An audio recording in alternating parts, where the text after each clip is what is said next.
La siguiente es una producción de Voces Ciudadanas Radio.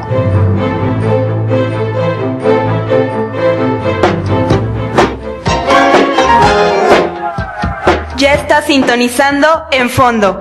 ¡Comenzamos!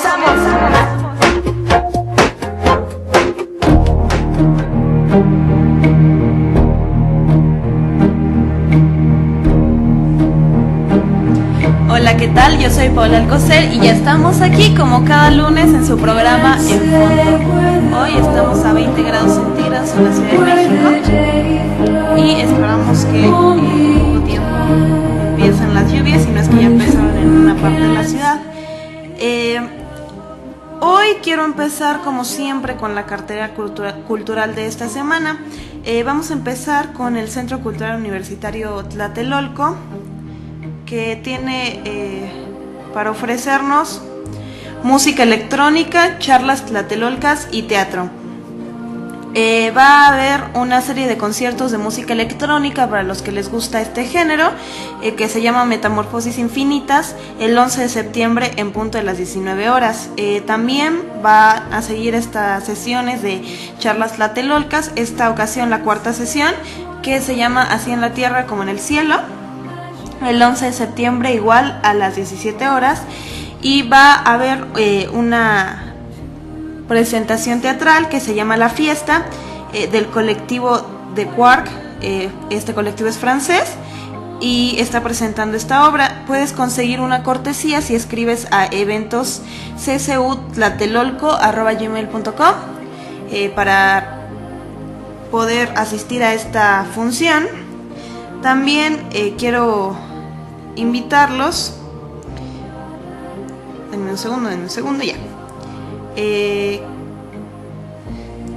Quiero invitarlos también a la fonoteca, porque mañana a las 19 horas empieza el ciclo de escucha del compositor Voces Ricardo Castro. Ciudadanas. Para quienes no lo conozcan, es una muy buena oportunidad para empezar a conocer de él.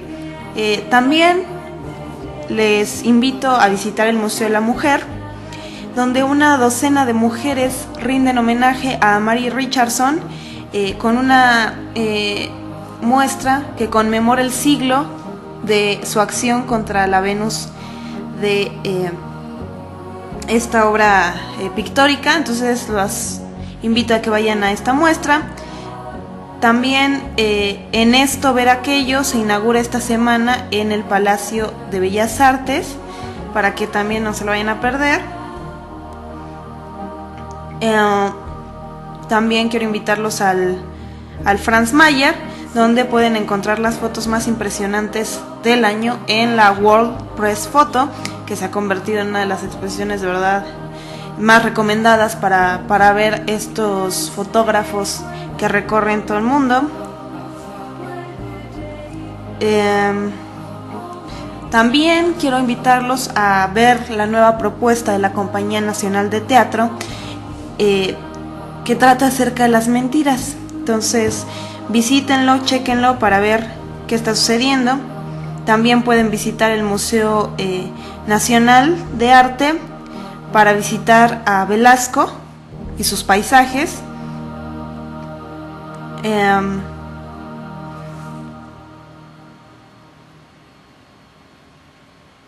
Quiero también invitarlos al 12º Festival del Bosque de Chapultepec, que empieza este domingo y que tiene recorridos, cine, música, literatura, danza y teatro.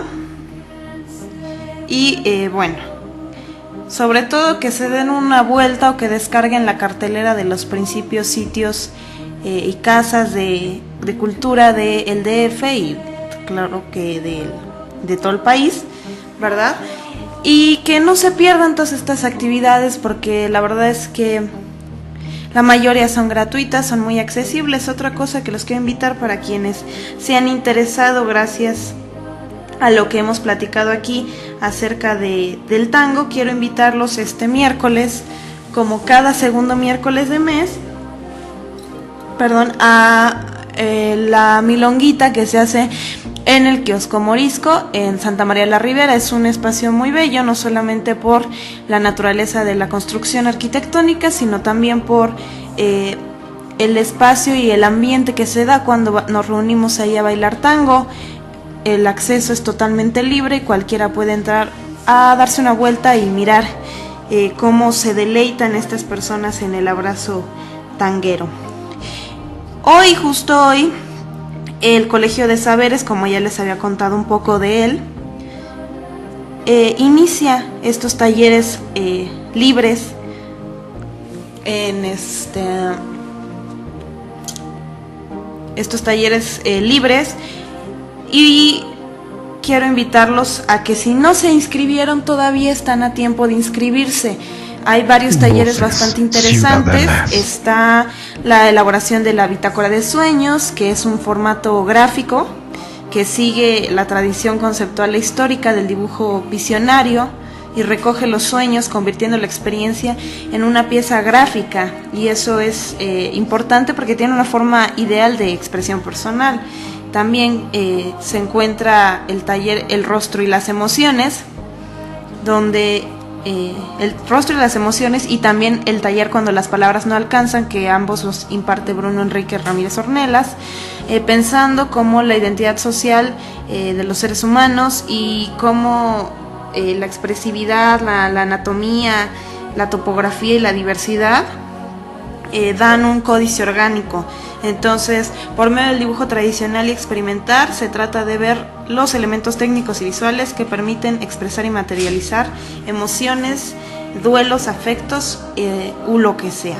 Tenemos también el taller Hip Hop, una visión más amplia de lo que es toda esta expresión cultural, que no solamente es una danza o algo urbano. También tenemos México y Latinoamérica, culturas musicales vivas, donde desde un punto práctico, instrumental y vocal, vamos a abordar los ritmos en sus diversos lenguajes alternos, incentivando la imaginación y la creatividad. Está historias dibujadas, autobiografía, memoria y narrativa gráfica. Está el taller de dibujos, collage y fotocopias. Eso está bastante interesante, la verdad, porque habla como un poco del fanzine, las publicaciones, los volantes, los carteles. Entonces, cómo producir materiales propios también a partir del pastiche, los vínculos que tiene con el activismo, la construcción de identidades. Entonces está bastante interesante este taller. Y por supuesto, los quiero invitar, porque estamos ya a nada de empezar este taller. Empezamos la siguiente semana y entonces me gustaría muchísimo verlos ahí. Tenemos el taller El cuerpo en movimiento, tango, que impartimos mi pareja de tango, Ademir Alemán, y yo, donde vamos a abordar los elementos básicos del tango. También expresión corporal, pensando en el tango como una herramienta expresiva, una forma de transitar el cuerpo propio y del otro, y cómo se unen a partir del abrazo. Entonces, tratar de no solo aprender a bailar, sino aprender a expresar con elementos bastante prácticos. Este taller está dirigido a todo público interesado, no solamente a bailarines o actores, sino a todo público interesado en este tipo de prácticas. Dura 10 sesiones, es decir, 2 meses y medio, 10 sesiones de 2 horas cada una. Será los miércoles, empezamos el siguiente miércoles 17 de septiembre, de 6 a 8 de la noche. Entonces, no se les olvide llamar y preguntar en el Colegio de Saberes por si les interesa todos estos talleres maravillosos que les he dicho. También está Desaprendiendo la Realidad, es otro taller acerca de poesía. Y bueno, como les repito, está dirigido a todos, y si quieren más informes pueden llamar, pueden buscarlo en su página de Facebook, Colegio de Saberes. En Twitter también están como Colegio Saberes, o pueden llamar a este colegio. El colegio se encuentra en Berlín número 39, en la colonia Juárez, muy cerquita del Metro Cuauhtémoc, casi en menos de 5 minutos caminando. Entonces, no sé cuánto tiempo nos queda, Perfecto, entonces vamos a ir a un rápido corte comercial y regresamos. Les recuerdo también la página de Facebook, www.facebook.com/En Fondo Voces C. Regresamos.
Soy Dante Delgado, coordinador nacional de Movimiento Ciudadano.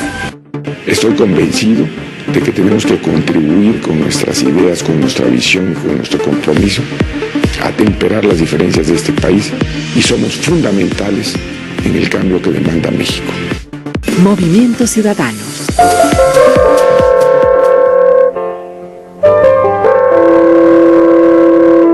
Hola, yo soy Connie Alavés y estoy contigo cada lunes de 6 a 8 de la noche.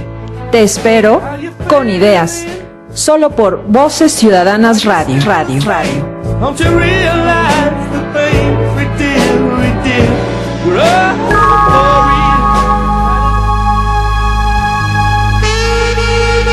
Hola, soy Ivonne Jolín y te invito a escuchar Voces Ciudadanas.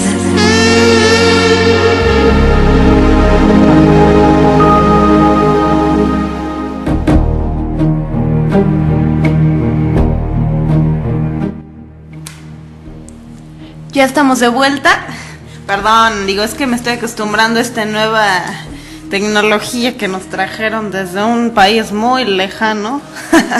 Entonces no sé si ya se prendió el bendito foquito del micrófono. Para quienes nos están viendo en vivo, sabrán a qué me refiero. Antes de continuar con el programa, quiero mandar unos saludos a Mercedes Espinosa, a Jesús Ramírez, a Almaneri, a Andy Mendoza, a Gaby Uribe, Mar Pacheco, Wanda Morales, Pati Vázquez, a Pequeña y a Griselda Domínguez, a Miguel Reyes también. Quiero mandarles a todos ustedes un saludo, gracias por estarnos escuchando siempre, y de verdad que sus saludos me llenan de mucha felicidad.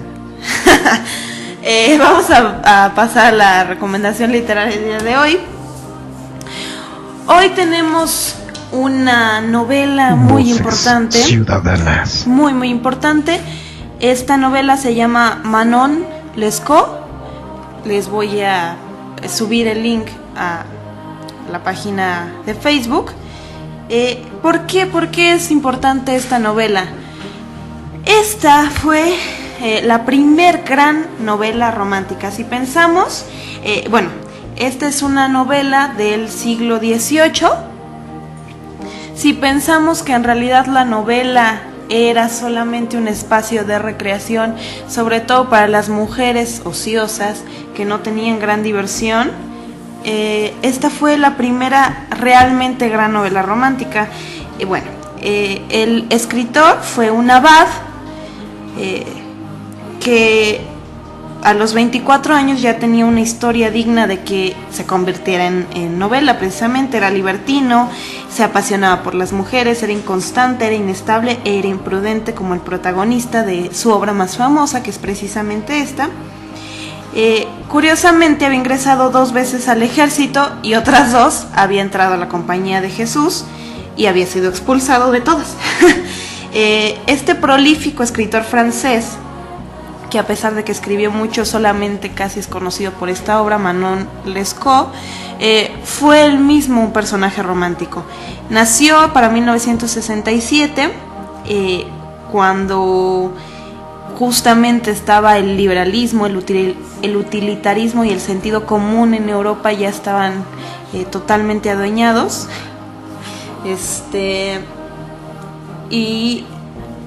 Perdón, es que me escribieron algo en Facebook que dicen que ya me deje los piojos. Pues hombre, hoy no están ustedes para saberlo, pero hoy se acabaron mis vacaciones, me paré muy temprano, no me dio tiempo de bañarme, entonces pues, me da un poco de comezón. Pero bueno, fuera de eso, les está diciendo que para 1721 sus fracasos en el ejército y con los jesuitas lo llevaron a alistarse justamente como monje benedictino y después se ordenó sacerdote. Después, solo 2 años después de ser sacerdote, tuvo tantos escándalos que tuvo que huir a Inglaterra. Pero hay que pensar también que no podemos pensar como ahora de los curas hipócritas que hacen estos escándalos en la iglesia y todo. Digo, en ese momento histórico no había ese tipo de corrupción, simplemente que eran 2 vías, solamente había 2 vías que pues, se podía escoger un joven de buena familia, y esto era la cruz o la espada. Y de hecho, él estuvo entre las 2, pero pues obviamente este carácter impetuoso que tenía no se acomodó muy bien a la sotana y tampoco al traje de mosquetero. Entonces, este hombre de acción, de aventura, que vivía luchando consigo mismo, tuvo una visión acerca de la moral humana que lo puso muy encima de los románticos que le siguieron posteriores. De estos novelistas, por ejemplo, Gustave Flaubert, Voces ciudadanas. Bueno, de estos novelistas mucho se decía que no conocían la diferencia entre el bien y el mal, y él la conocía perfectamente. Había sido la causa precisamente del tremendo combate que libraban los impulsos de sus sentidos y su deseo de redención. Entonces esto hizo que esta novela, Manon Lescaut, fuera mucho más que una novela sentimental. Ganó el respeto de los novelistas posteriores. Después de estar en Inglaterra, trabajó como tutor durante 2 años y tuvo otra vez muchas y sonadas aventuras sexuales, lo cual lo llevó otra vez a huir nuevamente a Holanda. Ahí se enamoró de una mujer llamada Lenky, que era una mujer bastante caprichosa y dominadora, que bien pudo haber sido la inspiración para crear al personaje de Manon. Ciertamente esta mujer acabó arruinándolo. Prevost se llenó de dudas en poco tiempo y tuvo que regresar a Inglaterra, también para escapar de los cobradores porque le gustaba mucho el juego. Y bueno, fue encarcelado por falsificar un documento. Después volvió secretamente a Francia y se terminó reconciliando con la Iglesia Católica. Lo más probable es que hubiera sido jansenista. ¿Qué es el jansenismo? El jansenismo es una doctrina que sucedió porque en esta época en que vivió él, le tocó vivir al abad bastantes claroscuros de polarizaciones increíbles. O sea, los ricos y los pobres eran una diferencia mucho más marcada gracias a la reforma y la contrarreforma, que habían dejado una secuela de enfrentamientos religiosos, había crisis de la fe, había un renacimiento de la mística, se creía y se dudaba, entonces eran un montón de cosas. Y en Francia, que fue la primera hija de la iglesia y fue donde se dieron estos contrastes más fuertes, porque nació el galicanismo, que fue un movimiento donde la iglesia se pensaba nacionalista. ¿Esto qué quiere decir? Que la iglesia debía ser francesa y buscaba una autonomía respecto al Papa romano. Entonces, gracias a la iniciativa de Luis XIV, el Rey Sol, se extendió esta doctrina por diversos territorios ciudadanas. Y el monarca sabía que la autonomía de la iglesia significaría una sujeción o poder posicionarse más tiempo en la corona, y entonces pues se trató de que así fuera. Entonces esto era lo que estaba sucediendo en ese momento en Francia. Entonces tenemos que pensar que en ese momento ser religioso era mucho más que algo espiritual, era algo político, más que pensar en la religión como enseñanzas de la Biblia, había que pensar en la religión como enseñanzas de Maquiavelo, cómo nos íbamos a posicionar hábilmente para tener un buen lugar político. Entonces, obviamente, hubo muchas controversias de la parte espiritual en el catolicismo francés y tenían una necesidad de volver a las fuentes de la fe, de encontrar la verdadera fe, que no tenía nada que ver obviamente con las manipulaciones que estaba haciendo Luis XIV, ni el Papa, ni nada de esto. Entonces exigía transformar las creencias. Así fue como surgió el jansenismo, que fue la doctrina que sedució a este abad para escribir esta novela. ¿Por qué? ¿Por qué es tan importante esto para entender esta novela? Porque el jansenismo defendía la convicción de que teníamos que buscar en las prácticas religiosas realmente una vista moral, más allá de cómo se estaba llevando ya la iglesia en esos momentos. Entonces esto hizo que leyendo a San Agustín, abad encontrara toda una visión distinta y una iniciativa individual acerca de la responsabilidad que tenía con la iniciativa divina, y se apegó a la visión agustiniana del pecado original, y pensando en que el hombre no es capaz de apartarse del vicio, sino que tiene que tener el don de la gracia, tiene que tener el don de la virtud. Es muy importante esto porque la obra está llena de tintes morales. Ahora, porque haya muchos tintes morales, no debemos de pensar que la novela es aburrida, al contrario.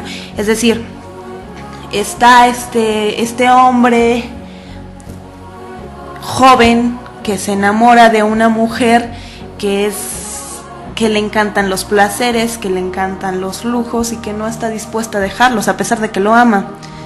Entonces él está viendo esta novela como una forma de enseñar a los hombres a no caer en los placeres. Pero como les digo, no hay que asustarse. Un montón de novelas tienen vistas morales a lo que deberían no ser, y son excelentes muestras de literatura.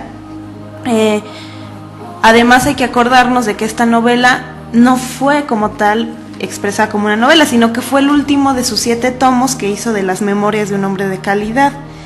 ¿Qué implica esto? Que al escribirlo como una historia, debe entenderse que a la vez funciona como para tener una garantía de verdad.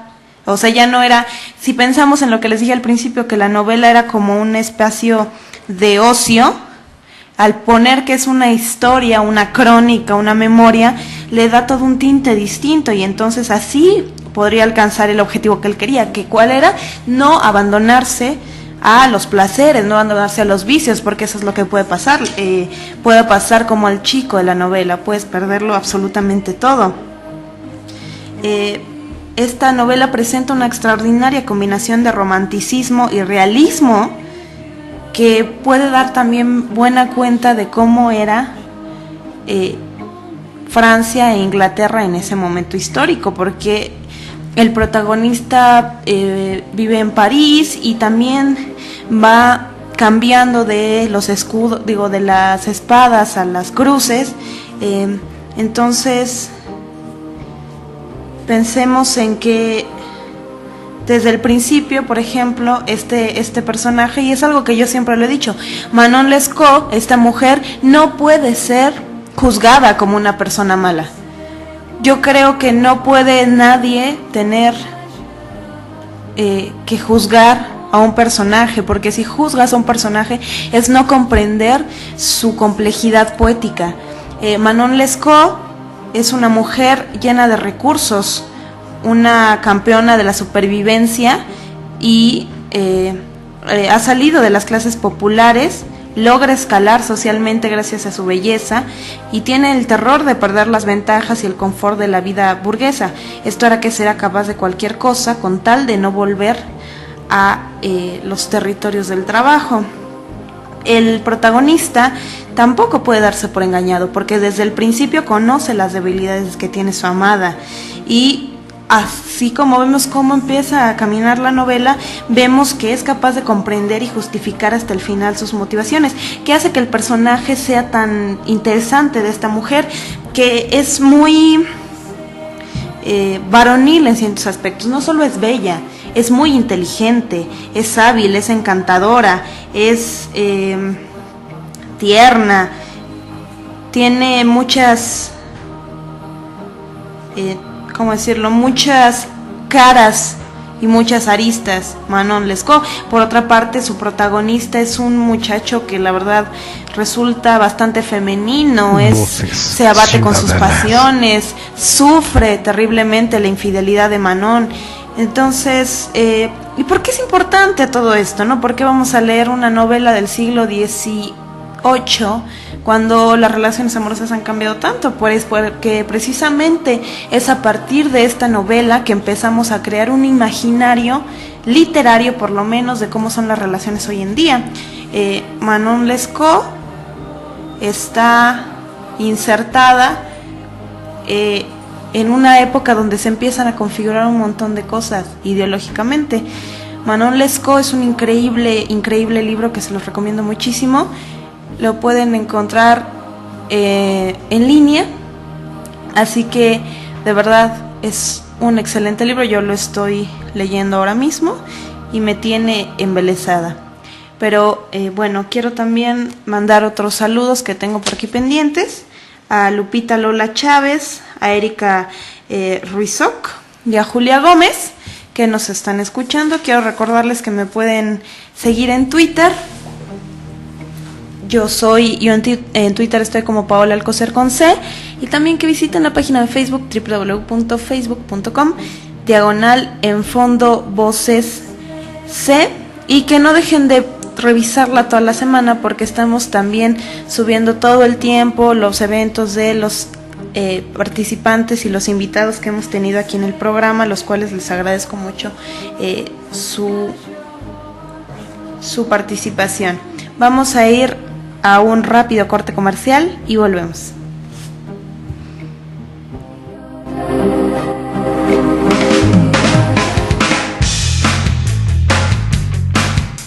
Esta noche vas a volar, voy a ir hasta tu casa y entrar a escondidas. Esta noche es noche de acción, voy a tener el control y tú la exclusiva. Me pregunto si todo va bien, si te dejo sin palabras o si abrimos la ventana. Si debajo de la puerta ves que alguien encendió las luces, solo escóndete.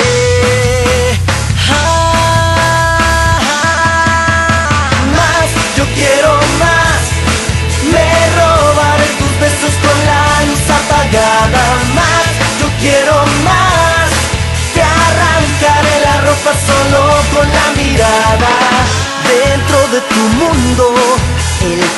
tiempo gira y gira para mí. Antes de escaparte, déjame besarte, ya no te pido nada.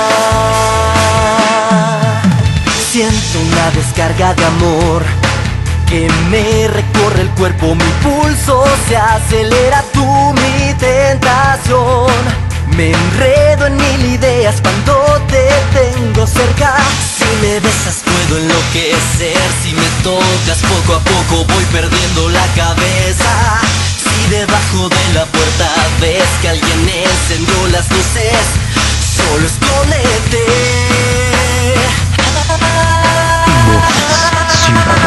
Más, yo quiero más. Me robaré tus besos con la luz apagada. Más, yo quiero más. Te arrancaré la ropa solo con la mirada. Dentro de tu mundo el tiempo gira y gira para mí. Antes de escaparte, déjame besarte, ya no te pido nada. Oh, oh, oh, oh, lo que yo quiero. Oh, oh, oh, oh, oh, más, yo quiero más. Me robaré tus besos con la luz apagada. Más, yo quiero más. Te arrancaré la ropa solo con la mirada. Dentro de tu mundo el tiempo gira y gira para mí. Antes de escaparte, déjame besarte, ya no te pido nada.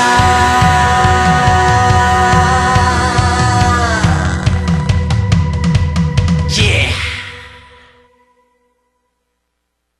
Son las 4:47. En vez de que vivas llorando por él, piensa en mí, ora por mí. ¿Qué tal, amigos? Nosotros somos el grupo Mojado. Les mandamos un saludo a Voces Ciudadanas. El yerberito llegó.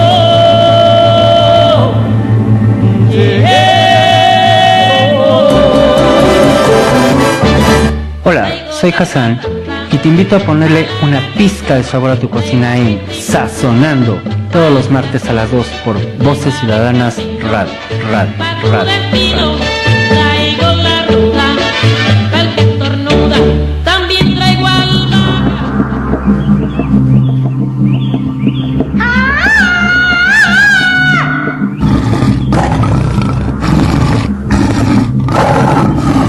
Yo, Tarzán, Jaguar, yo. La hora del jaguar. Todos los miércoles a las 4 de la tarde. Por Voces Ciudadanas Radio. El orangután y la orangutana, el orangután. Ciudadanas. Soy Dante Delgado, coordinador nacional de Movimiento Ciudadano. Vamos a darle una sacudida al país, porque México demanda un nuevo rumbo. Movimiento Ciudadano.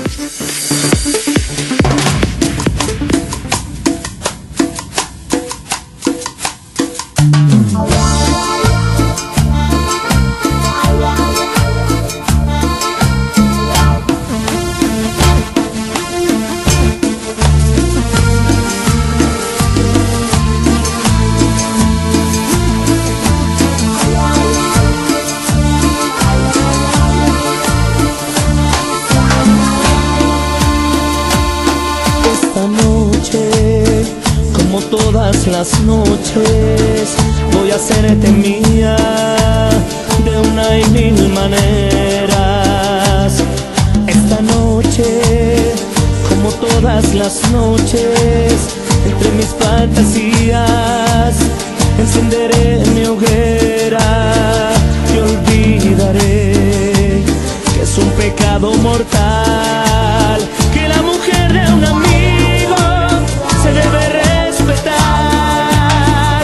Amor pirata, amor de contrabando, amor ilegal, amor que mata mata siempre por la espalda, si es nuestro amor.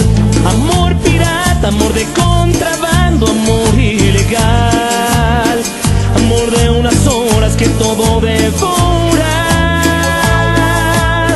en un cuarto de hotel.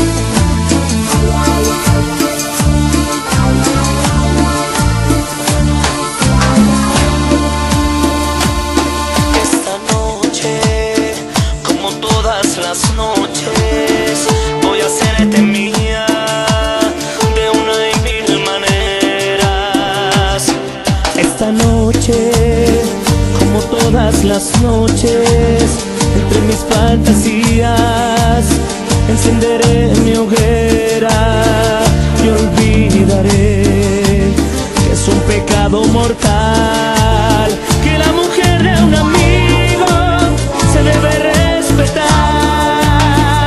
Amor pirata, amor de contrabando, amor ilegal, amor que mata siempre por la espalda, si es nuestro amor. Amor pirata, amor de contrabando, amor ilegal, amor de unas horas que todo devora en un cuarto de hotel. Voces Ciudadanas.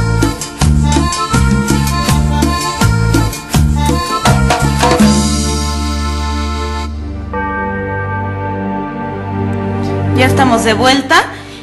Hoy vamos a poner un tema en la mesa. Hoy vamos a hablar de la situación del teatro en México relacionado a las políticas culturales. No vamos a hablar tanto como de la calidad artística de las propuestas escénicas recientes, sino que vamos a vincularlo con algo muy importante, que es el dinero. Digo, hay que pensar que muchos necesitamos dinero, o todos necesitamos el dinero para producir propuestas artísticas, ¿no? Necesitamos ver cómo nos están apoyando o dificultando las políticas culturales que están ahorita llevándose a cabo. En este sentido, estoy pensando que hay un caso específico de una ley, de la ley Efiteatro 226 bis. ¿Qué es la ley Efiteatro? La ley Efiteatro es un artículo que se adicionó, es el artículo 226 bis a la ley del impuesto sobre la renta en el 2011. ¿Qué es esto? Es un estímulo fiscal que se otorga a ciertos contribuyentes del impuesto sobre la renta para aportar a proyectos de inversión en la producción teatral nacional autorizados por un comité. Ahora, o sea, sin tanta revoltura, este estímulo fiscal consiste en un crédito fiscal que se aplica en los pagos provisionales y en la declaración anual del que aporta, ¿no? Entonces, esta aportación que puede hacer el contribuyente se puede hacer a uno o a varios proyectos y no puede exceder los 2 millones de pesos. Eso es lo máximo que puede darse, pero obviamente que puedes dar desde 50,000 pesos hasta 2 millones. Este logro se llevó a cabo gracias a María Rojo, que muchos saben, ¿verdad?, que es actriz, pero no solo es actriz, sino que también fue una senadora que estaba convencida de la necesidad que tenía el teatro para producirse y las dificultades que esto representaba. Entonces, después de 5 años de estar insistiendo con esta iniciativa, en el 2011 Efiteatro se volvió una realidad, apoyando hasta el día de hoy a no más de 90 puestas en escena que han sido financiadas por la iniciativa privada. Es algo muy novedoso en realidad, porque si pensamos que solamente antes del teatro el cine estaba permitiendo otro tipo de apoyos, el teatro también, al recibir este tipo de apoyos, puede incrementar su producción, y eso es bastante bueno porque pensemos qué pasaría si la danza o la música o las artes plásticas visuales también tuvieran este tipo de apoyos. La apuesta a lo mejor sería mucho más grande. Sin embargo, pensamos también que este comité que elige las puestas que se llevan a cabo de esta ley Efiteatro está conformado, uno, por un representante de la Secretaría de Hacienda y Crédito Público, uno de Conaculta y uno del INBA. ¿Qué implica esto? Obviamente el de la Secretaría de Hacienda y Crédito Público está ahí para revisar que el dinero, que el contribuyente y todas estas cosas estén en perfecto estado, y el Conaculta y el INBA están con especialistas en la materia artística y sobre todo en materia teatral. Además, el Consejo de Evaluación también consiste en el Coordinador Nacional del Teatro del INBA, un representante del Conaculta y 5 destacados profesionales de la disciplina teatral nacional, que obviamente están formando parte del quehacer escénico en sus diferentes especialidades. Hasta ahorita podríamos decir, suena padrísimo, ¿no? Todo esto está muy bien, ya hicimos más de 90 puestas en escena, vamos todos a hacer la nuestra, digamos con la empresa de mi tía, ¿no? Que somos pequeños emprendedores y todo súper. Lo que yo sostengo, y esto lo digo porque es un trabajo, esto que les estoy compartiendo es un trabajo mío, así que no se lo vayan a volar porque está registrado, ¿verdad? Esta ley, esto representa un génesis. ¿Por qué representa un génesis? Digo un génesis, un problema desde su génesis. ¿Por qué representa ese problema? Porque al ser un incentivo fiscal, beneficia al aportador. ¿Qué quiere decir esto? Que es, al beneficiar a este aportador, no beneficia al teatro. O sea, es una ley, lo que necesitamos es una ley que fomente el teatro, no una ley que beneficia al que aporta. ¿Por qué? Porque pensemos que esta ley es como muchas políticas culturales, y no solo culturales aquí en México, es copia de otra, y por eso no está pensando ni en la realidad ni en el contexto del teatro mexicano, que necesita urgentemente una política cultural de Estado eficiente. Les digo, esta iniciativa, lejos de fomentar la creación teatral, fomenta ciertos monopolios a los que ya estamos acostumbrados gracias al FONCA. ¿Por qué digo esto? Digo, no nada más es vaya mi pesimismo, ¿no? No es porque yo diga, a mí no me parece y como que está mal hecho y no se escribió bien y ya. No, ¿por qué? Porque el teatro en México, si bien se produce con mucha dificultad, si logra llegar a la cartelera, tiene que intentar sobrevivir ahí. Yo estuve consultando la encuesta nacional de hábitos, prácticas y consumos culturales que Conaculta realizó en el 2010. Ciudadanas. Y esto revela que en México el 31.3% alguna vez ha visitado el teatro. O sea, el 31.3% alguna vez ha visitado el teatro. No quiere decir que ojalá el 31.3% fueran nacidos al teatro. Y de estos 31.3%, más de la mitad se encuentran en el Distrito Federal. De estos que han visitado el teatro, el 28.9% no paga por su entrada. Esto quiere decir que el teatro no está recibiendo un ingreso económico fijo realmente. Está subvencionado por el Estado. Al 7.1% le gustaría estudiar teatro, y solo el 1.3% del país lo estudia, que hay que pensar también, digo, que en un país que estamos viendo toda esta poca hábito cultural de ir al teatro, pues claro, ¿para qué, no? ¿Para qué estudiar teatro acá? Pensando en un texto que yo consulté para esta información que les estoy compartiendo, que se llama La Política Cultural de México en los últimos años, que hace Tomás Ejea Mendoza, explica o esboza lo que una política de Estado eficiente debería de ser, que es que haya una continuidad, o sea, obviamente que no llegue cada 3 años a cambiar todo el esquema y entonces empezar a trabajar una y otra vez.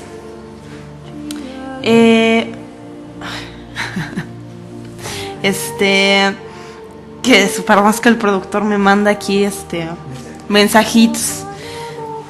Nada obsceno, no se preocupen, Que el Estado, otra cosa de la política cultural de México en los últimos años, ya me dio calor otra vez. Es que, bueno, antes de continuar en el corte, me dio frío y entonces el productor me dijo que quién me entiende porque me da frío y me da calor. Le digo que estoy en una premenopausia. Pero tengo, así pasa aquí en este estudio. Entonces les decía, la política cultural también tiene que ser que a partir de los distintos órganos que tiene el Estado se involucre en su propuesta y la formulación, que cuente con una base legislativa, claro, o sea, porque si no está en el papelito, igual y el gobierno en turno se decide cambiarla,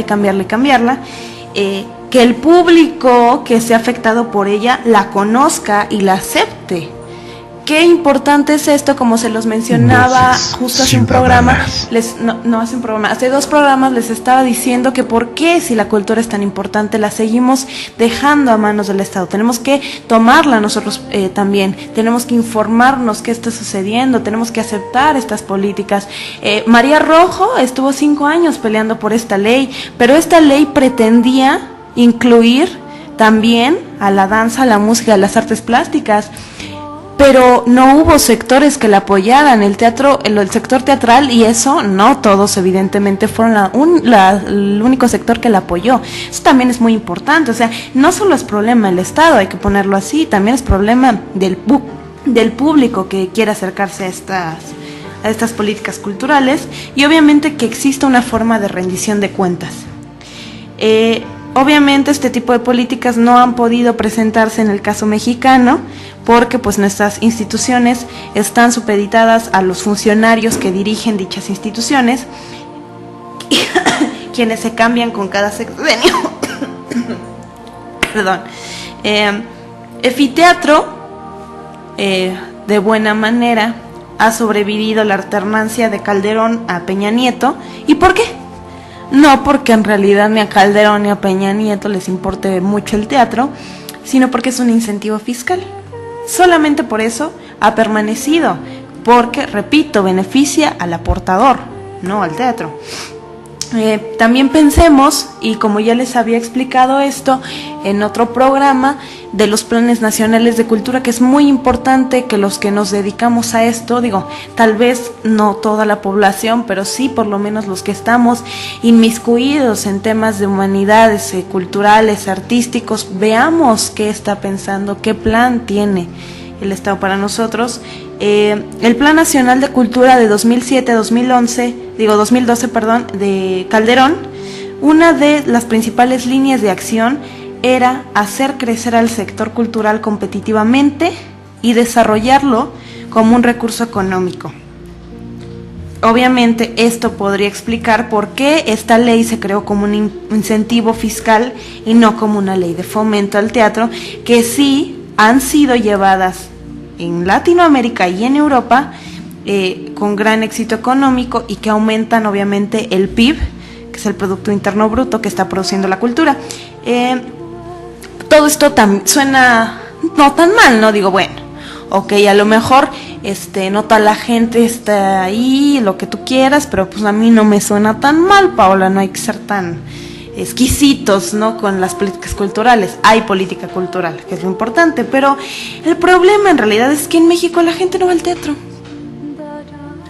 La gente que va no paga su entrada al teatro. Además, tenemos también otro tema en la mesa pendiente, que es la descentralización. Hay un texto que los invito ampliamente a revisar, es La descentralización cultural en México, revisión y perspectivas, de Eduardo Llerena, y ahí explica que la descentralización presenta también un importante aspecto histórico, porque estamos acostumbrados a tener un proceso de alta concentración en la capital del país, de la infraestructura cultural, de la educación artística, de la vida académica, de la oferta cultural, de los circuitos de crítica especializada y de las publicaciones. Es impresionante cómo publicaciones que son estatales, que son municipales se editan aquí, todo sale de aquí. ¿Eso qué implica también? O sea, como les decía de esta encuesta de hábitos culturales, del 31.3%, el 28.9% están en el DF. ¿Qué pasa con los otros estados? ¿Qué está pasando? Hay que revisar también cuáles son las propuestas que ha apoyado Efiteatro. ¿A dónde se han ido esas obras de teatro? La mayoría están concentradas en el Distrito Federal. Eso presenta también un problema. No es una ley de fomento al teatro.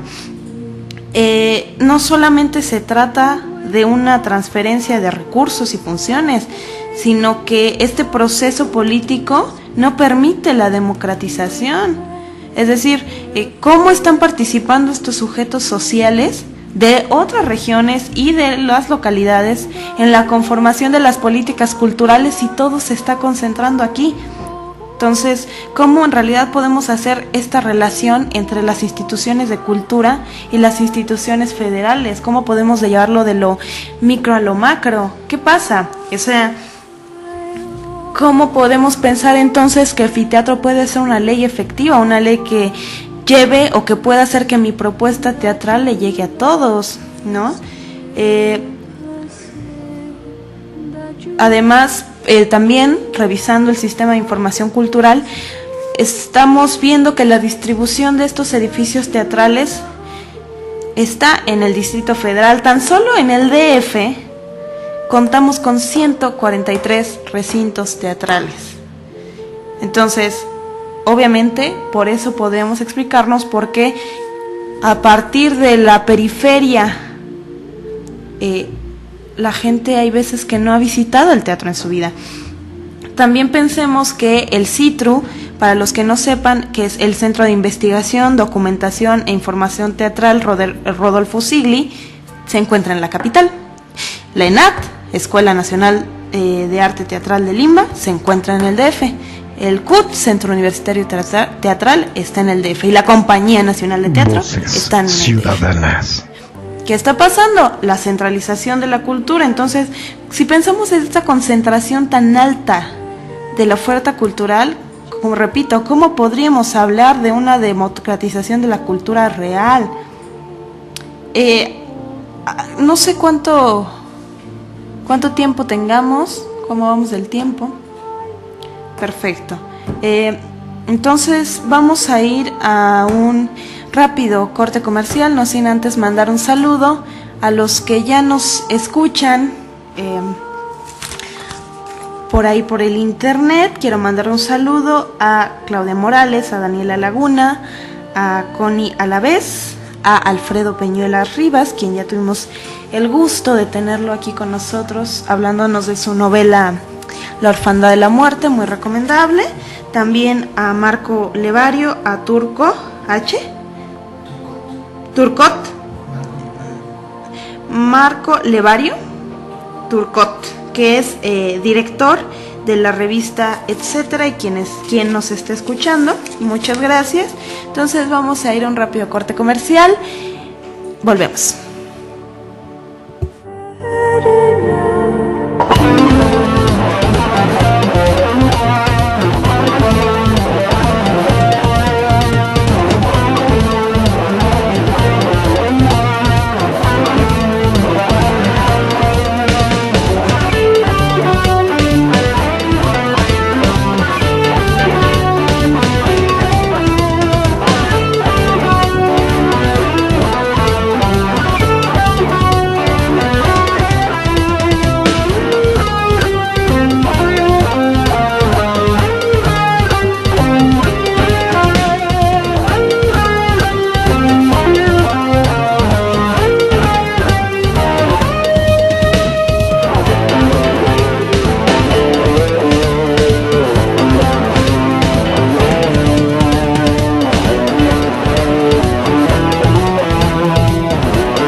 tú eres parte del proyecto. Todos los miércoles de 2 a 4 de la tarde, en Gran Angular. Tu amigo Mauricio Alonso te invita. Aquí, en Voces Ciudadanas Radio.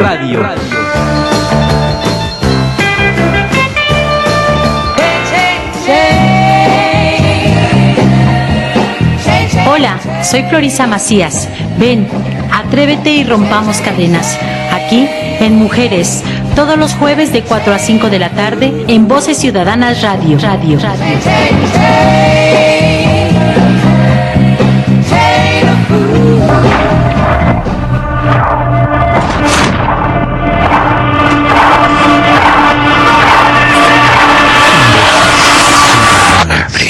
Va a destruir el mundo. Ha empezado una nueva era. No puede evitarse. Así que debe destruirnos. No lo entiendes. Ya no los necesitamos. Este 2015, la resistencia se organiza. La resistencia dice basta. La resistencia se hace movimiento. Únete. Movimiento Ciudadano. Radialistas apasionadas y apasionados y Voces Ciudadanas México presentan Mitos que matan el alma. Mito 1. Las mujeres se lo buscan.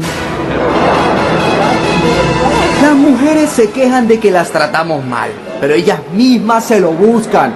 Mírenme a mí, yo llego cansado de trabajar y en la casa todo está mal.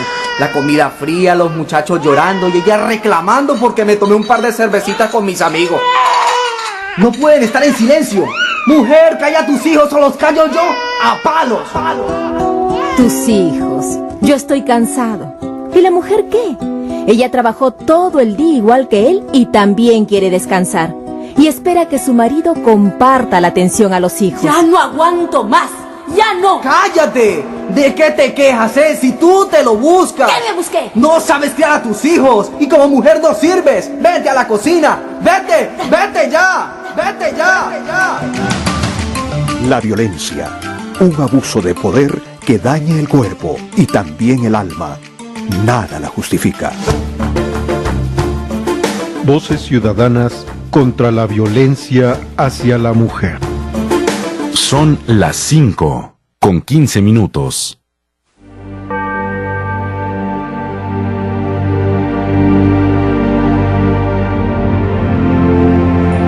Ya estamos de vuelta. Quiero recordarles que visiten la página de Facebook www.facebook.com/enfondovocesc y también que me sigan por Twitter.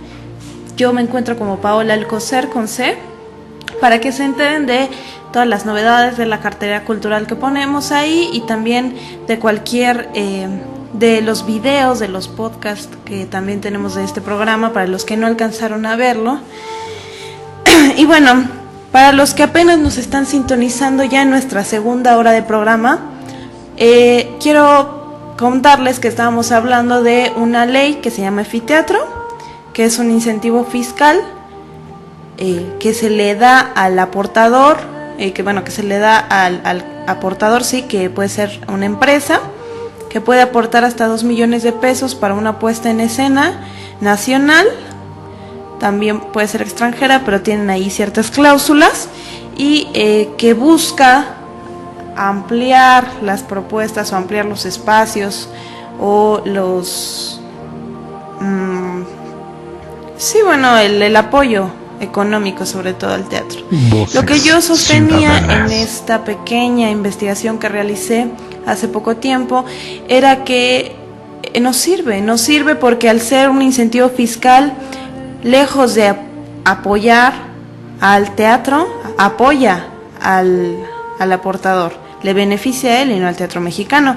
Comentaba yo que según la encuesta nacional de hábitos y consumos culturales del 2010, solamente el 31.3% de la población mexicana ha ido al teatro alguna vez, no son asiduos al teatro, y que una importante cantidad, del 28.9%, se encuentra en el Distrito Federal, que hay una concentración de la oferta cultural en el Distrito Federal, que un montón de cosas se hacen aquí, y tan solo los centros de investigación de teatro, las escuelas superiores de teatro, la Compañía Nacional de Teatro están aquí. Entonces, ¿qué implica esto? ¿Qué implica esto en realidad para el teatro mexicano? Entonces, y bueno, en realidad para la cultura en general.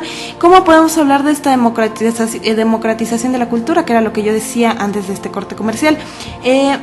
Tomás Egea, en un texto acerca de las políticas culturales, también habla de un espacio transitorio que se llama liberalización. ¿Qué es esto? La liberalización puede aparecer como una estrategia de supervivencia del régimen que está en curso. ¿Qué quiere decir? Que sí se abren espacios de participación, de libre expresión y de extensión de derechos, pero esto solo para descomprimir políticamente una situación crítica.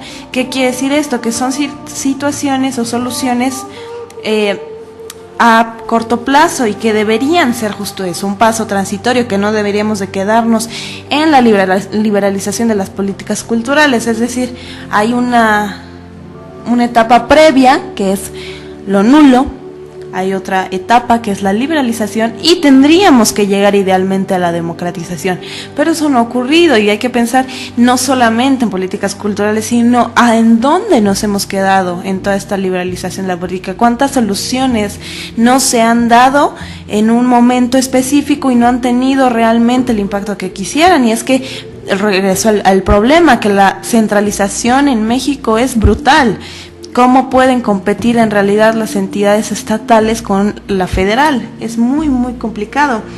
Pero regresando al tema del teatro, justo en noviembre del 2010 se llevó a cabo un foro de políticas públicas relativas al sector teatro. Este se llevó en Guadalajara, Jalisco. Aquí Patricia Chavero habló precisamente de la liberalización del sector de las artes escénicas. Y aquí demostró ella que más allá de existir estas políticas efectivas del teatro, a veces se destina presupuesto mayor, se crean instancias gubernamentales, pero terminan pasando por los problemas de siempre, donde la difusión, la venta de boletos y el lleno de las salas no alcanzan las cuotas. O sea, no importa, el punto no es darle un incentivo fiscal a la gente para que dé más dinero al teatro.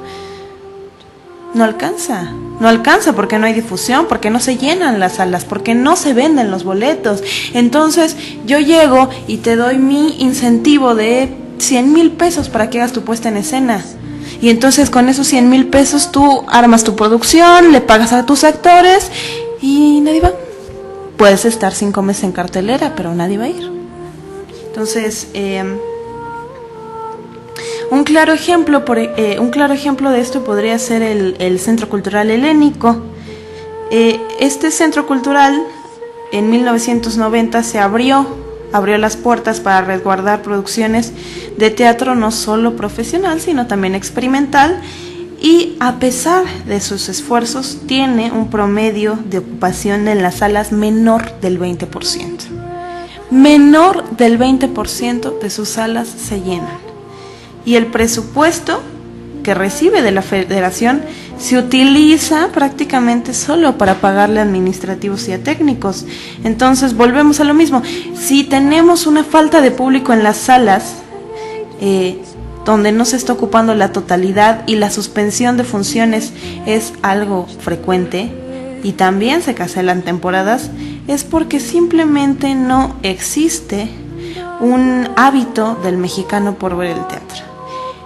No hay muchas instituciones como Conaculta, como Fonca, hay legislaciones con Efiteatro que se crean en esta idea de la liberalización con el fin de tranquilizar un descontento social o también de legitimar al poder en curso. Es decir, el Estado lo está viendo solamente como un paliativo, como una cura rápida, como su curita, ¿no? Como una curita ya. nadie vea realmente lo que está faltando. Lo que falta en realidad es una política pública muy, muy concreta de fomento y no de incentivo fiscal, y esta sigue sin existir. En ocasiones no se necesita más dinero, se necesita repartirlo mejor. O sea, digo, ¿para qué quieren 2 millones de pesos una puesta en escena? Es decir, pudiendo usar esos 2 millones de pesos en construir todo lo que el teatro necesita de infraestructura para que realmente pueda funcionar como una apuesta a todos los que se dedican al teatro. No estoy hablando solo de actores, hay que pensar en técnicos, hay que pensar en administrativos, hay que pensar en docentes, hay que pensar en investigadores que se dedican a la disciplina teatral. El teatro no es unos monitos ahí escupiendo un texto o lo que sea, sino es un montón de cosas que construyen el ejercicio teatral. La pobreza está llegando al espíritu, ese es el problema. Está pasando eso en el país. Realmente supongamos que en este marco la ley de anfiteatro debería representar una posibilidad de autogestionarse, ¿no? Los creadores, teatrales, de ir a buscar ellos su dinero y así yo ya no dependo del Estado, ¿no? Es como yo les decía, algo muy novedoso. Sí es novedoso porque la verdad es que le permite a la iniciativa privada elegir en qué quiere deducir impuestos. Y también al director le permite encontrar buenos inversionistas, porque pues claro, hay que pensar que con las becas, ¿no? Estas famosas del FONCA, ¿no? Para los chicles, pues no alcanza mucho, no se la dan a muchos, entonces pues no alcanza para gran cosa. Entonces obviamente sí presenta una posibilidad de autogestión, pero aunque como les dije se puede estar en cartelera mucho tiempo, la gente no va. Y también hay otra cosa muy interesante, ¿quién está escogiendo qué proyectos? Porque también vamos a pensar más de 90 puestas en escena. Suena bien, ¿qué puestas en escena? ¿Quién está subiendo a esos teatros? ¿Quién está recibiendo esos incentivos fiscales?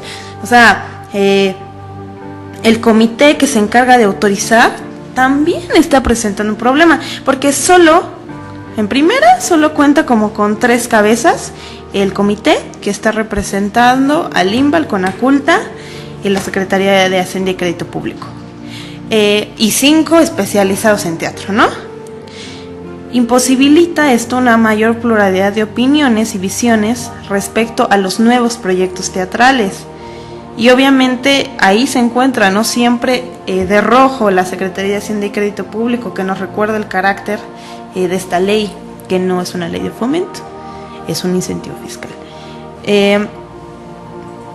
Forman, aparte, les decía, estos 5 destacados profesionales forman parte del quehacer escénico en distintas especialidades, pero esto no implica una capacidad de entrada real a cualquier puesta en escena. Porque fíjense también que resulta curioso que más de esas más de 90 puestas en escena, más de la mitad son teatro clásico. ¿Qué es esto? ¿No? Realmente puede entrar cualquier puesta en escena, cualquiera está calificando. ¿Cuáles son los parámetros para escoger qué puesta entra y cuál no entra? Además también pensemos, como les decía, si pensamos que el teatro está compuesto de un montón de integrantes, del técnico de luces, de música, del que limpia las butacas, del que vende los boletos, de todo, hay algo que estamos dejando fuera, y es otro sector marginal en la historia del teatro mexicano, que es al dramaturgo.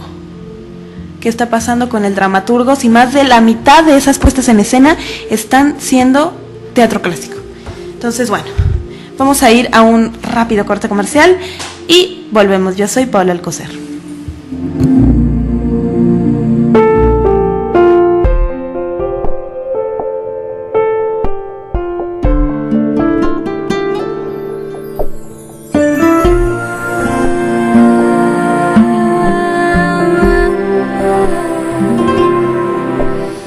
Hay algo en mí que no puede soportar vivir la vida ni un minuto más con mi soledad. Ayúdame, dime cómo he de explicar el sentimiento que envenena mi forma de pensar. ¿Sabes cuántas veces lo he intentado? Y solamente conseguí perder. No puedo soportar, no puedo más si me habla el corazón. ¿Qué culpa tengo yo de querer vivir mi vida junto a ti, si al final me tengo que rendir? ¿Qué culpa tengo yo si me habla el corazón? Y a pesar de que me rompe el alma en dos, una voz me grita en mi interior que aún hay amor. Déjame entrar en tu vida una vez más. Tan solo quiero ver la realidad y luego marchar. Ahógame en tu dulce tempestad.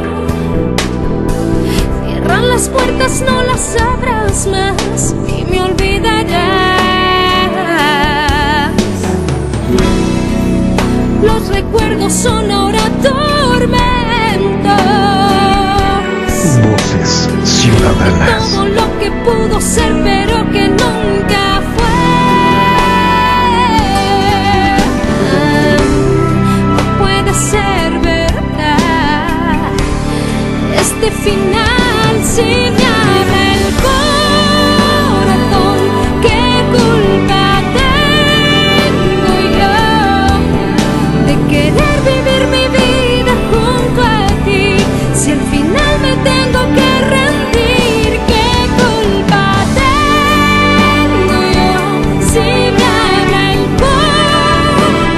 corazón? Y a pesar de que me rompe el alma en dos, una voz me grita en mi interior que aún hay amor. No juraré jamás que me he arrepentido. Yo volvería a hacer todo lo vivido.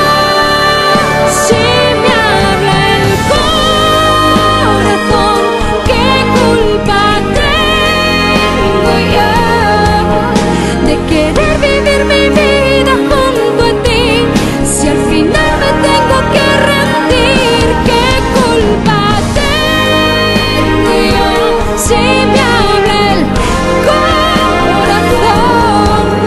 Y a pesar de que me rompe el alma en dos, una voz me grita en mi interior que aún hay amor.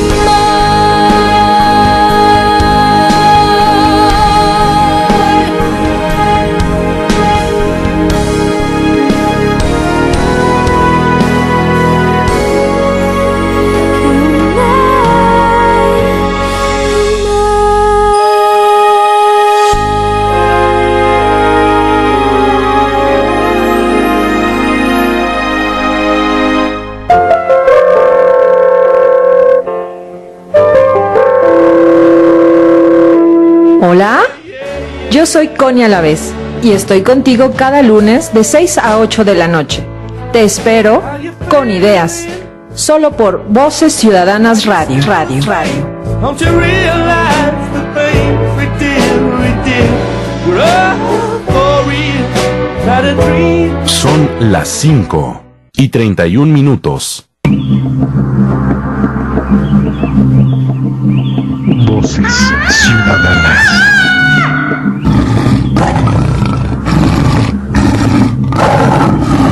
Yo, Tarzán, Jaguar, yo. La hora del jaguar. Todos los miércoles a las 4 de la tarde. Por Voces Ciudadanas, Radio.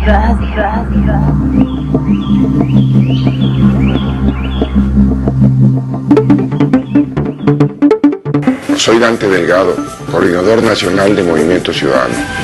Estoy convencido de que tenemos que contribuir con nuestras ideas, con nuestra visión y con nuestro compromiso a temperar las diferencias de este país y somos fundamentales en el cambio que demanda México.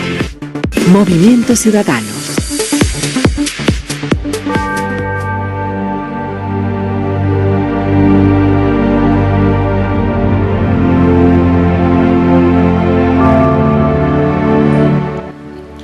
Ya estamos aquí de vuelta. Gracias por seguirnos escuchando ya en nuestra última media hora de programa. Qué rápido se pasa el tiempo cuando la pasamos con amigos. Entonces, para los que nos llegan a sintonizar apenas, ya para qué llegan, no es cierto. No, para los que nos están sintonizando, estamos hablando de un incentivo fiscal que se le aplica al teatro y de las problemáticas que representa, de cómo se centraliza la oferta cultural en México, de que en realidad pues así te dan 2 millones de pesos, la gente no va al teatro y que en realidad para todas las partes o todos los elementos que componen el quehacer teatral no alcanza porque estamos pensando que ¿quiénes trabajan en un teatro? Trabaja los administrativos, los que llevan las cuentas, trabajan los que hacen la difusión, los que hacen las relaciones públicas, los que hacen la limpieza en los teatros, los que están en taquilla, los que son los técnicos de iluminación y de audio. Ahora, eso por la parte del edificio teatral como tal. Pensemos quién compone el teatro. El teatro como disciplina. El teatro lo componen investigadores, lo componen docentes, lo componen estudiantes, lo componen actores, lo componen directores y lo componen dramaturgos. Es algo que se le olvida a mucha gente y que hemos olvidado también que los dramaturgos mexicanos existen hoy por hoy y que hay que darles también una vista a lo que están haciendo, así como no quiere decir que vayamos a eliminar a los clásicos, ni no solo en el teatro, sino en el arte en general. No podemos simplemente eliminar los clásicos y venga todo lo nuevo, pero siempre hay que estar tomando en cuenta a los creadores que están en este momento histórico, porque podemos perdernos de grandes descubrimientos, así como ha pasado en un montón de artistas, ¿no?, que no fueron bien recibidos en su época y de repente alguien después se da cuenta de qué impresionante era lo que escribía, lo que pintaba, lo que esculpía. Entonces también ese es un factor muy importante. ¿Por qué menciono esto del dramaturgo?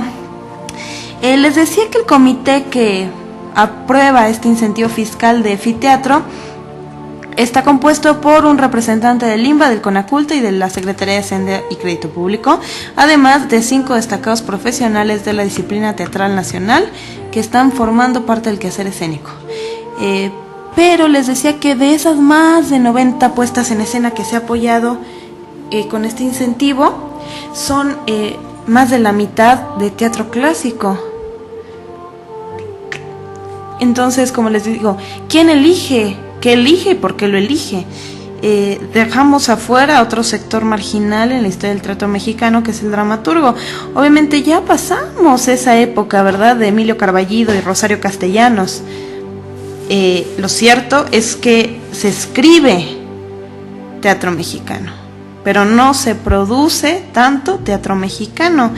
Y esto lo demuestran precisamente los resultados de los proyectos aprobados por Efiteatro. Este problema no es exclusivo de dicho incentivo, también hay que decirlo. Como les decía, el problema no solamente las políticas culturales es el Estado, es todos los que estamos siendo afectados por ellas, cómo lo estamos manejando. Y este problema del dramaturgo también atañe a la comunidad teatral en todas sus partes. Sin embargo, el jurado, como estatuto de poder que selecciona eso que se exhibe y lo que no, podría estar dejando de lado muchas propuestas innovadoras contemporáneas. los dramaturgos no son los únicos que se quedan marginados en este proceso. ¿Qué pasa con los recién egresados? ¿Qué pasa a los que están saliendo de las escuelas públicas de teatro? Con los que salen del ENAT, con los que salen del CUT, ¿qué está pasando con ellos? Y es que los dramaturgos y los egresados también sufren falta de ayuda para introducirse en este medio teatral. ¿Qué pasa? Porque entre los lineamientos de Efiteatro se encuentra que para ser apoyado con este incentivo, obviamente, como supongo que todos o la mayoría de los que me escuchan entregan sus cuentas a Hacienda, ¿verdad? Así lo mismo como entregan lo que han ganado, ¿no? Y todo, cada pesito, y como quieren deducir ahí luego los chicles, también estos proyectos que quieren calificar para este incentivo. Entonces, cuando dan estos proyectos a revisión, también los presupuestos asignados se dan de acuerdo a la trayectoria de los solicitantes. Uy, eso representa un problema. Si yo acabo de egresar de mi escuela y quiero meter un proyecto o mi director me vio, metí un proyecto, lo que sea, pero yo soy egresado, no puedo calificar a tener un sueldo muy alto. Y eso está todo el tiempo vigilado por Hacienda. A lo que platicaba también con el productor fuera del aire, no me acuerdo qué. Sí, claro, que le decía, bueno, yo me encuentro ahorita, por si saben, ¿verdad? De una chambita. Le decía que estaba revisando trabajo de lo que yo pudiera desempeñarme gracias a mi carrera, estudios y gestión de la cultura, y le decía que todos te piden 2 años de experiencia. Entonces, ¿cómo espera uno que tengas experiencia regalando 2 años de tu vida sin comer? Es lo mismo aquí, digo, ¿qué está pasando con los que están saliendo sin experiencia? ¿No califican para Efiteatro? Las propuestas de gente nueva y que están iniciando a hacer montajes teatrales, es poco probable que califiquen, porque aunque podrían tener una propuesta fresca, innovadora, o una nueva mirada al teatro mexicano que se necesita urgentemente, pierden la capacidad de calificar al incentivo, y así pierde su capacidad de formularse como una opción autogestiva. Entonces, pensemos, eso es lo que les digo cuando hay que ver críticamente todo. Claro, está bien, Efiteatro está bien, no digo, ya quémenla y que se quite y ya no se apoya el teatro mexicano, pero es un paso transitorio, eso es solo un paso que debemos quedarnos, estamos a la mitad, tenemos que hacer una ley de fomento al teatro, tenemos que dar cabida realmente a la democratización, dejemos de pensar que todo tiene que estar en el centro, dejemos de pensar que solo tienen que ser los consagrados, porque los consagrados del teatro no necesitan ese dinero, porque los consagrados del teatro ya tienen apoyos gubernamentales. Entonces, aparte, una cosa es que la política cultural pueda presentarse como una solución, pero hay que ver todas sus caras, todas sus aristas, y hay que darse cuenta de todos los problemas que tiene, y eso es lo que yo me di cuenta al hacer este estudio de esta ley. Les decía,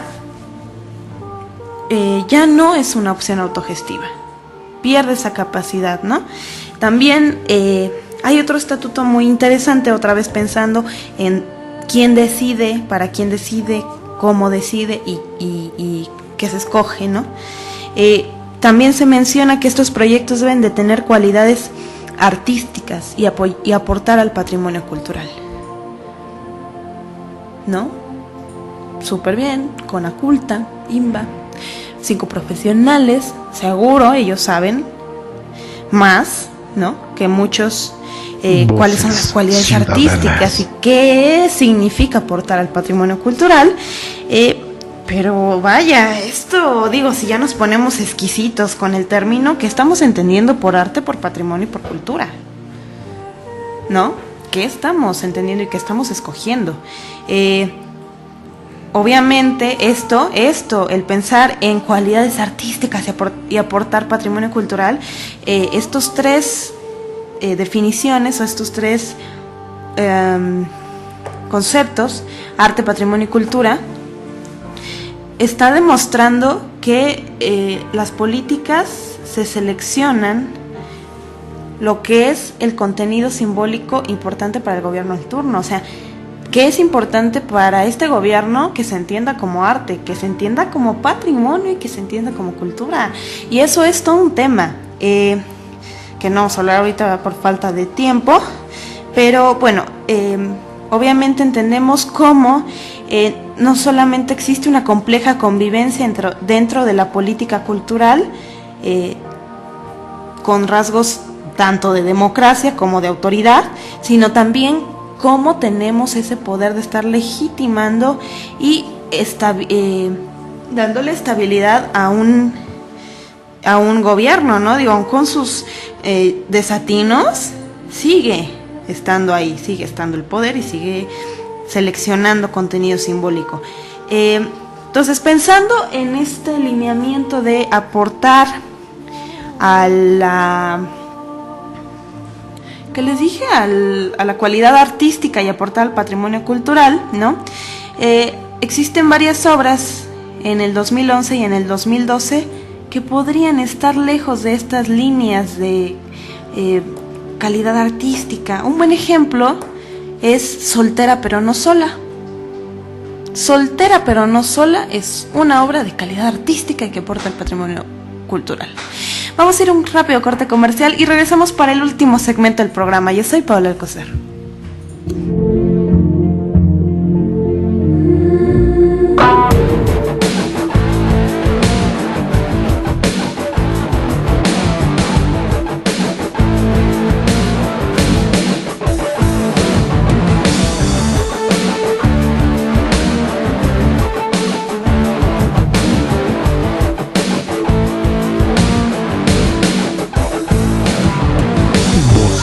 Ciudadanas.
Son las 5:46.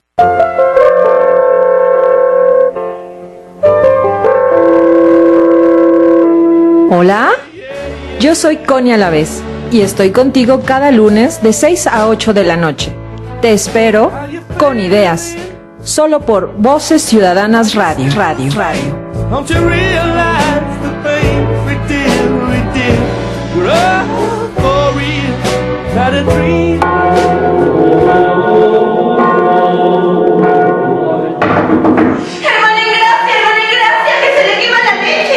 Mujer que sois acusada sin razón, mejor encuentra la ocasión de escuchar Mujer es. todos los jueves de 4 a 5 de la tarde, solo por Voces Ciudadanas Radio.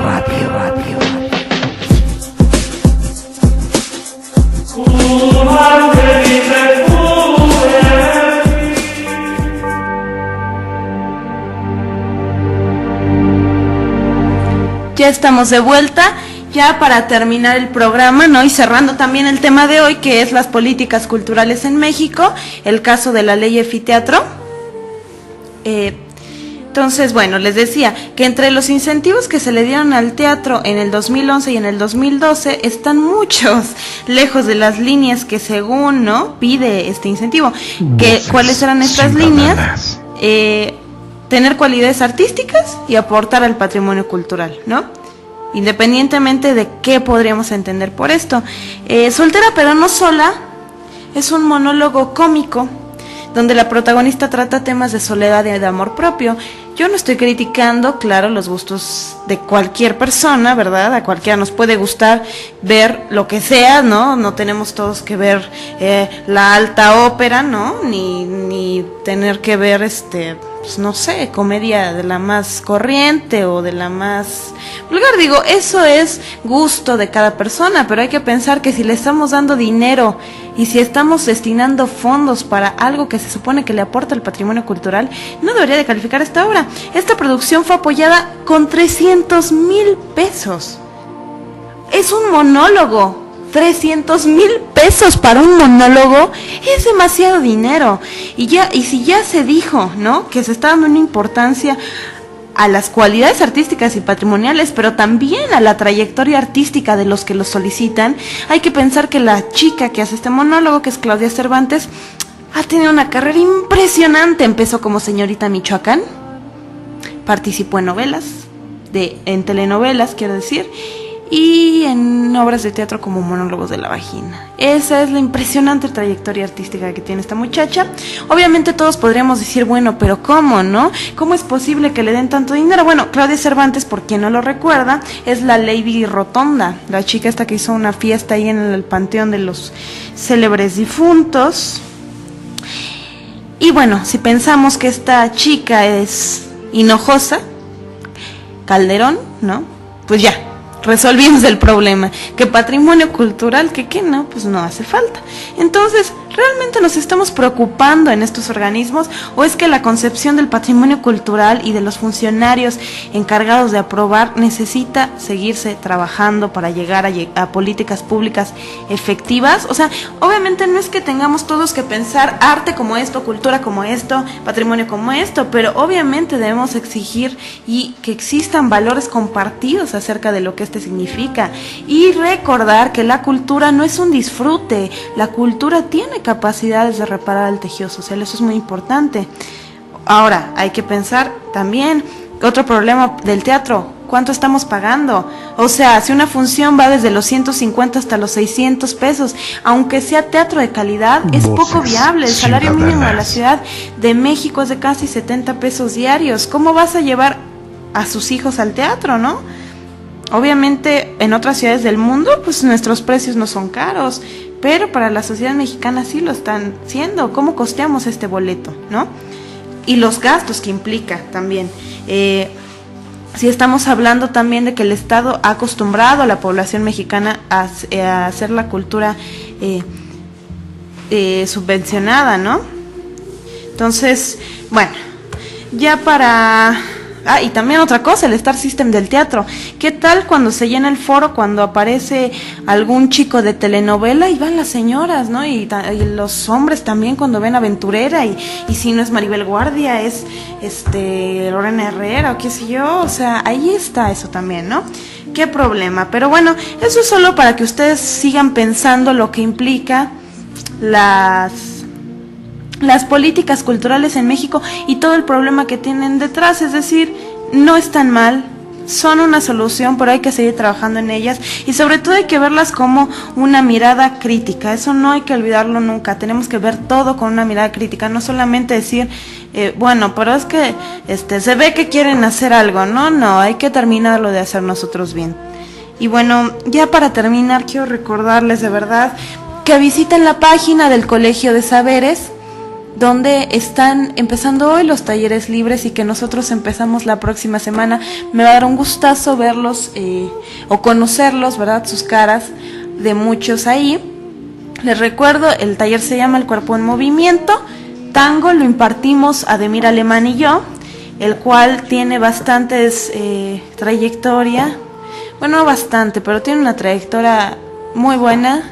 Ya se ha presentado en el Zócalo de la Ciudad de México, yo ya he estado en otros recintos importantes y creo que vale mucho la pena el curso. Es para principiantes, incluso podría llegar a ser para intermedios si pensamos que vamos a trabajar también temas de expresión corporal y elementos básicos del tango para poder hacer de él una herramienta expresiva donde el cuerpo lo pensamos como un territorio por transitar y cómo transitamos el cuerpo del otro durante el abrazo. Eso es lo que queremos dejarles. Acuérdense, visiten el Colegio de Saberes y pidan muchos informes. Bueno, no pidan muchos informes, más bien inscríbanse, no pidan informes, inscríbanse. Y bueno, eso ha sido todo por hoy. Me da mucho gusto haberlos encontrado como cada lunes.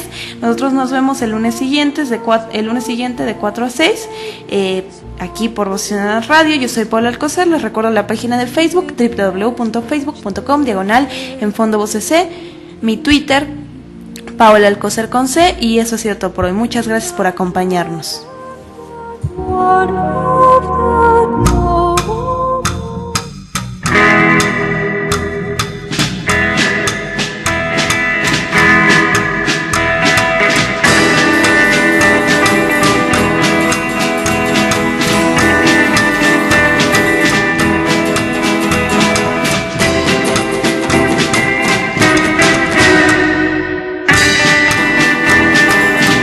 Voces Ciudadanas.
despedida. Pero sintoniza en fondo los lunes de 4 a 6 en Voces Ciudadanas Radio. Tango negro, te fuiste sin avisar. Esto fue una producción de Voces Ciudadanas Radio.